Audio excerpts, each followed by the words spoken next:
Aisyah adalah putri seorang ustaz terpandang yang memilih menikah dengan si marbot masjid miskin. Pernikahan mereka menjadi bahan gunjingan warga yang tak rela putri ustaz turun derajat. Namun, di balik hinaan itu, si membuktikan iman dan kesabarannya. Puncaknya, ketika dia difitnah mencuri uang kas masjid.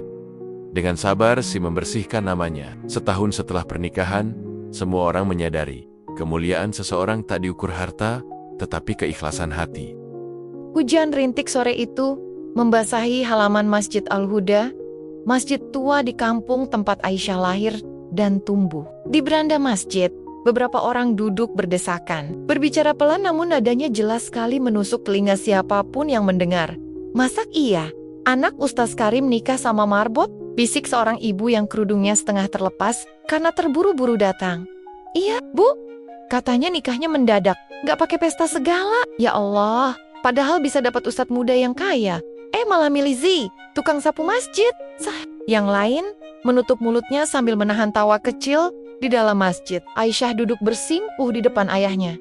Ustaz Karim, tangannya gemetar. Keringat dingin merembes di telapak. Gaun putihnya sederhana sekali, hanya kain brokat yang dijahit sendiri oleh ibunya sebulan lalu. Wajahnya pucat, matanya sembab, tapi senyumnya tetap terjaga. Meski berusaha menutupi suara hatinya yang gamang.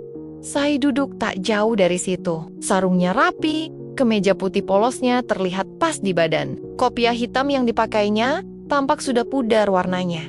Tapi dia memakainya dengan penuh kebanggaan. Wajahnya berseri-seri, meski peluh menetes dari pelipis. Sesekali dia menatap Aisyah, lalu buru-buru menunduk lagi, takut orang-orang salah. Sangka saat ijab kabul dilafazkan, suara hujan makin deras. Suara gemuruh di atap seng masjid seperti menutupi gumaman orang-orang di luar. Aisyah memejamkan mata. Hatinya bergetar saat mendengar suara Si mengucap janji di hadapan ayahnya.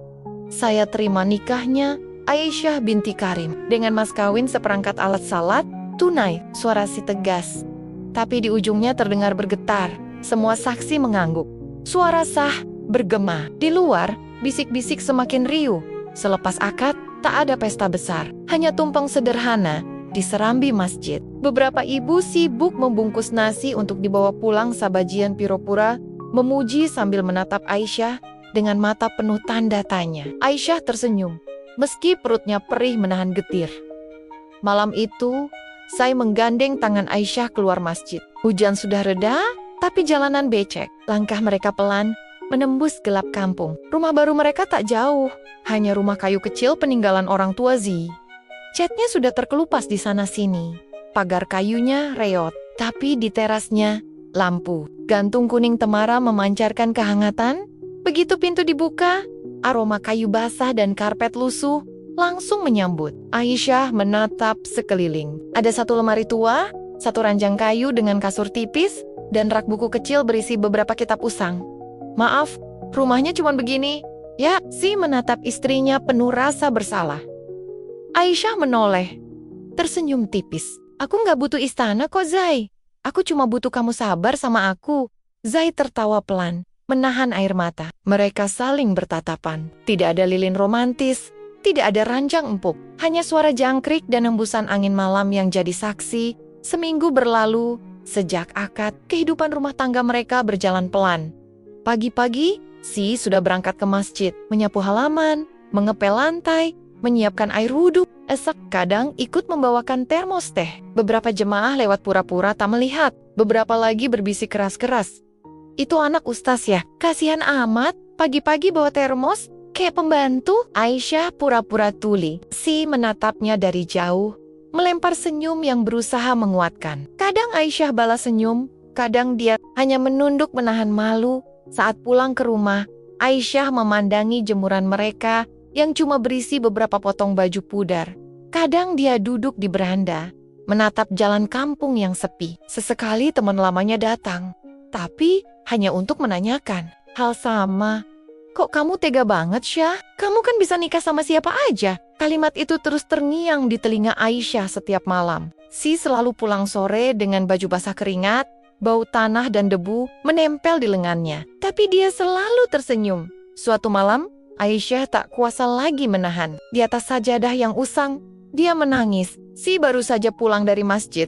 Mendengar isak pelan itu. Pelan-pelan dia duduk di samping Aisyah. "Kamu nyesel ya?" tanya Zi pelan. Matanya menatap sajadah. Aisyah tak menjawab. Dia hanya menggeleng lemah. Air matanya membasahi pipi. Si menggenggam tangannya.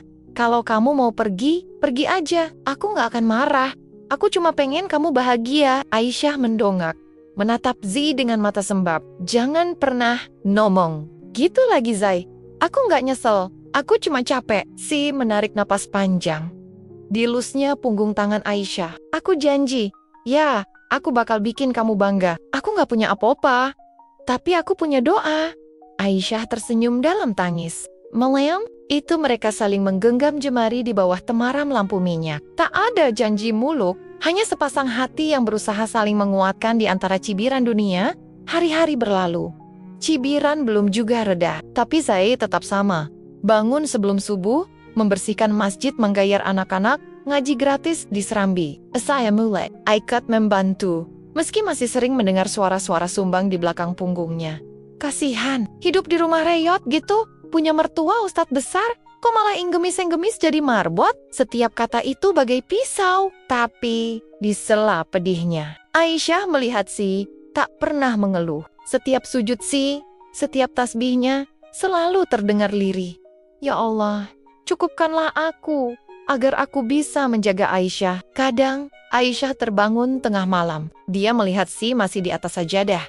Mukanya basah air wudhu, bibirnya bergetar membaca doa. Ada rasa perih sekaligus hangat di hati Aisyah. Pelan-pelan, dia sadar bahwa di balik rumah reyot dan baju lusuh Si, ada hati yang begitu sabar dan lapang. Disinilah Aisyah mulai menata keyakinannya kembali. Meski jalannya masih panjang, dia memilih tetap di samping Si. Sebab dia tahu, di balik hinaan akan ada sesuatu yang indah menunggu. Dan malam itu, di bawah lampu minyak yang berkedip lemah, Aisyah berbisik di dada Sai. "Aku gak akan kemana-mana. Kita lewatin semua ini bareng-bareng." Zai hanya menjawab dengan senyum, lalu menatap langit-langit rumah kayu mereka. Pagi Zai, tak ada hal yang lebih indah di dunia ini, selain punya istri yang mau tetap tinggal, meski semua orang menyuruhnya pergi. Di luar, hujan turun lagi, mengetuk genteng reyot rumah kecil itu. Tapi di dalamnya, doa dua hati sedang terbang, menembus langit malam.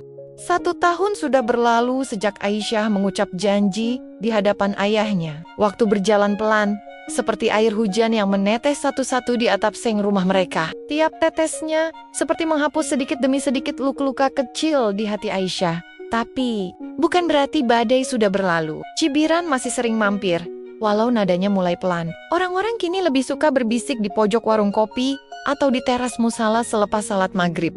"Lihat tuh, saya sekarang ngajar ngaji di mana-mana. Sok alim. Padahal dulu kan cuma tukang sapu masjid. Tapi katanya Ustadz Karim sekarang malah sering bilang, Zai itu anaknya sendiri. Masa iya sih? Pasti ada maunya." Aisyah sudah belajar menutup telinga. Tapi entah kenapa, kalimat itu tetap suka menembus celah hatinya. Seperti malam ini, saat ia duduk sendiri di beranda rumah kayu mereka. Dingin merembes dari celah lantai papan, menembus telapak kakinya. Dari keyohan, terlihat Si berjalan pulang. Pundaknya sedikit bungkuk, menahan tas berisi kitab, baju koko putihnya basah, terkena gerimis. Langkahnya pelan, tapi senyum di wajahnya tetap utuh. Begitu sampai di beranda, Zi langsung duduk di samping Aisyah. Ia menurunkan tas, merapikan letak pecinya, lalu menatap istrinya sambil mengusap pipi Aisyah yang dingin kenopa di luar. "Masuklah, ya, dingin begini bisa masuk angin," bisiknya pelan. Aisyah hanya menggeleng. "Aku cuma mau nunggu kamu pulang." Sai tersenyum. Ia menarik tangan Aisyah, meletakkannya di atas lututnya. Hujan tipis masih turun, membasahi ujung atap. Di kejauhan terdengar suara jangkrik bersahutan. "Kamu tahu nggak ya, hari ini anak-anak Naji minta belajar lebih lama. Katanya, mereka suka cara aku cerita," kata Zai pelan, matanya berbinar seperti anak kecil. Aisyah balas menatap, meski senyum di bibirnya sedikit dipaksakan. "Baguslah, Sai, aku senang." Tapi di balik kata-kata Nia, Aisyah tahu persis. Gaji sih tak seberapa. Mereka masih makan seadanya. Kadang hanya nasi dengan telur dadar. Kadang Zi sengaja bilang sudah kenyang, padahal dia sengaja menyisakan porsi untuk Aisyah. Suatu sore, saat Aisyah pulang dari belanja sayur di warung depan gang, ia mendengar dua ibu-ibu sedang bergosip. Mereka berdiri di tepi jalan, pura-pura memilih cabai di nampan pedagang itu. Saya ya, aduh, cantik-cantik kok kayak gitu hidupnya. Kasihan, makanya jangan sok suci. Nikah sama Marbot, hasilnya ya begini. Gak punya apa-apa. Aisyah menunduk. Langkahnya makin cepat.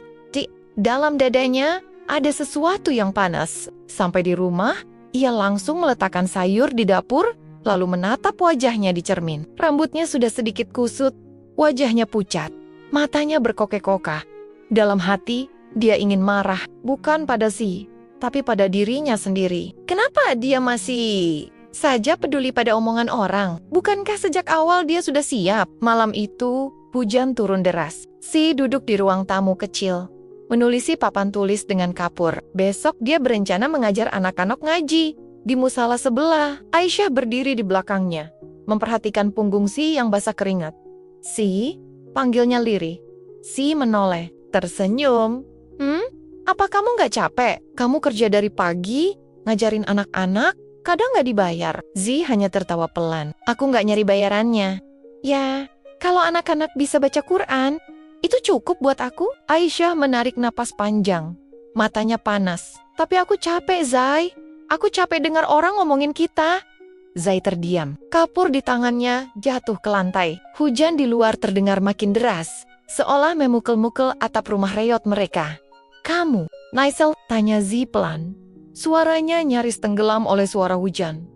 Aisyah menggeleng cepat, air matanya jatuh. Bukan nyesel, aku cuma lelah. Berdiri, mendekat, lalu memeluk Aisyah erat. Dadanya yang hangat menenangkan gemetar. Di bahu Aisyah. Kamu gak sendiri ya? Capekmu, capekku juga. Kamu marah, marahku juga.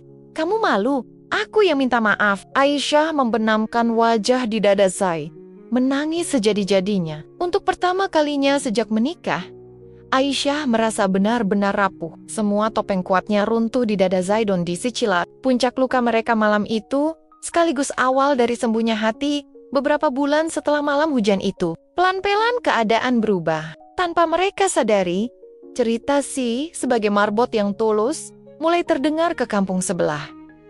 Anak-anak ngaji makin banyak. Orang-orang tua yang dulu mencibir pelen-pelen datang mengantar anaknya. Suatu hari, dipanggil ke rumah Pak RW. Aisyah menunggunya di beranda.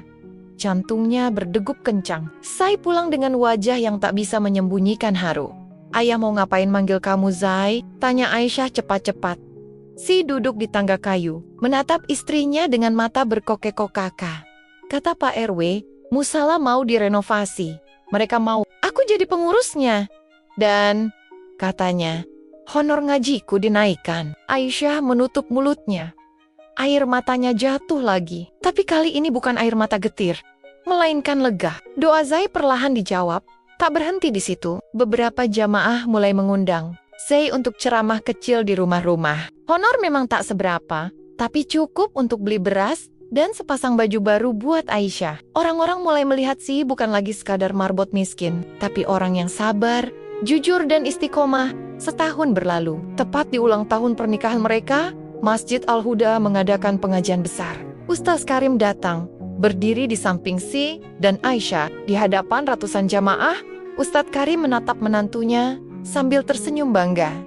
Zai ini bukan cuma menantu saya, Dea, anak saya belajar sabar dari dia, belajar ikhlas dari dia. Siapa sangka, Marbot yang kalian hina setahun lalu, sekarang jadi guru buat anak-anak kalian. Suara jamaah terdiam. Beberapa orang tertunduk, malu. Beberapa mengusap air mata.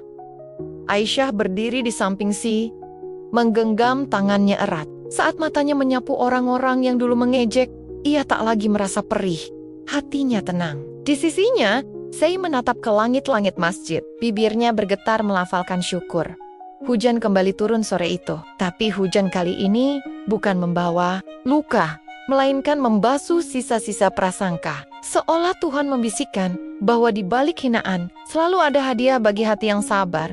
Dan di masjid tua itu, di bawah gemericik hujan, Aisyah dan Zai berdiri, tak lagi peduli pada bisik-bisik. Karena mereka tahu, cinta yang mereka rawat dengan sabar sudah cukup menjawab semua. Tamat.